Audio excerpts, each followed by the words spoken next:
સાંજના 6 વાગ્યા સુધી ઓરેન્જ એલર્ટ આપવામાં આવ્યું છે, જેમાં કયા કયા વિસ્તારોનો સમાવેશ થાય છે ચલો વાત કરી લઈએ। આમ તો 21 જિલ્લામાં ઓરેન્જ એલર્ટની આગાહી છે, જેમાં સૌથી પહેલું દક્ષિણ ગુજરાતના ભાગ, સૌરાષ્ટ્રના ભાગો, ઉત્તર ગુજરાતના ભાગો, બનાસકાંઠાના ભાગો, આ બધા વિસ્તારોમાં અને મધ્યપ્રદેશ બોર્ડર લાગુ વિસ્તાર, મધ્યપ્રદેશ પ્રોપર, આ વિસ્તારોની અંદર ઓરેન્જ એલર્ટ આપવામાં આવ્યું છે। અને જે દક્ષિણ ગુજરાતનો જે ભાગ છે, જે મુંબઈની નજીકનો ભાગ છે, ત્યાં આગળ એક સાથે છ સિસ્ટમ સક્રિય થતી હોય તેવો હાલ પૂરતો હાલ નજારો જે છે તે જોવા મળી રહ્યો છે, જેના કારણે ભારે વરસાદની હજી પણ શક્યતા છે।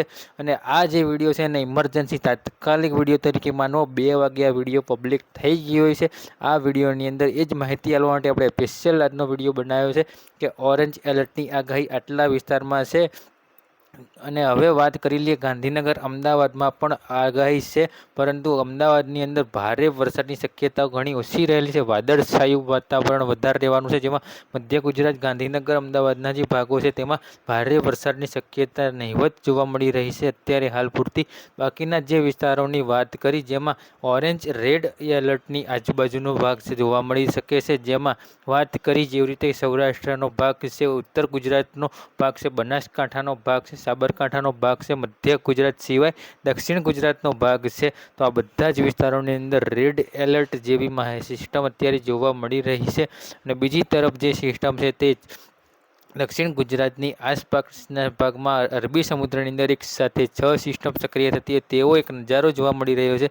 તેની વિશેષ માહિતી આપણે સાંજે 6 વાગ્યાના વિડીયોની અંદર આપીશું, પરંતુ અત્યારે હાલ આ વિડીયોની અંદર આટલું જ જે માહિતી છે તે આ મુજબ છે। અત્યારે હાલ દક્ષિણ ગુજરાતના જેવા વલસાડ, સુરત, નવસારી, તાપી, ડાંગ, ભાવનગર, જૂનાગઢ જેવા વિસ્તારો, આહવા વિસ્તારો, નર્મદા જેવા વિસ્તારોનો સમાવેશ થાય છે, જેમાં ઓરેન્જ એલર્ટ, રેડ એલર્ટ જેવી સમસ્યા જે આગાહી છે તે આપવામાં આવી રહી છે। બાકી વાત કરી લઈએ સાબરકાંઠાના વિસ્તારો, જેમાં હિંમતનગર, તલોદ, ખેબ્રહ્મા, ઈડર જેવા વિસ્તારો, અને બનાસકાંઠાની અંદર વાત કરી લઈએ તો વાવ, થરાદ, દિયોદર, ભાભર જેવા વિસ્તારો, મધ્યપ્રદેશ બોર્ડર લાગુ વિસ્તારમાં હાલોલ, કાલોલ, દાહોદ, ગોધરા જેવા વિસ્તારોનો સમાવેશ થાય છે, જેમાં રેડ એલર્ટથી લઈને ઓરેન્જ એલર્ટ સુધીની આગાહી આપવામાં આવી છે। કચ્છના ભાગોની વાત કરી લઈએ, કચ્છના જે ભાગો છે ત્યાં આગળ પણ વરસાદની શક્યતા રહેલી છે। જેમ સિસ્ટમ આગળ વધશે તેમ વરસાદની વાત આપણે આગળ વધારતા રહીશું, પરંતુ અત્યારે હાલ ઇમરજન્સી જેવા વિડીયો તરીકે આ વિડીયોનો ઉપયોગ કર્યો છે, જેમાં માહિતી આપવા માટે આ વિડીયો આપણે અત્યારે હાલ તાત્કાલિક ધોરણે વિડીયો બનાવીને યુટ્યુબ પર 2 વાગે પબ્લિશ કરવાના છીએ।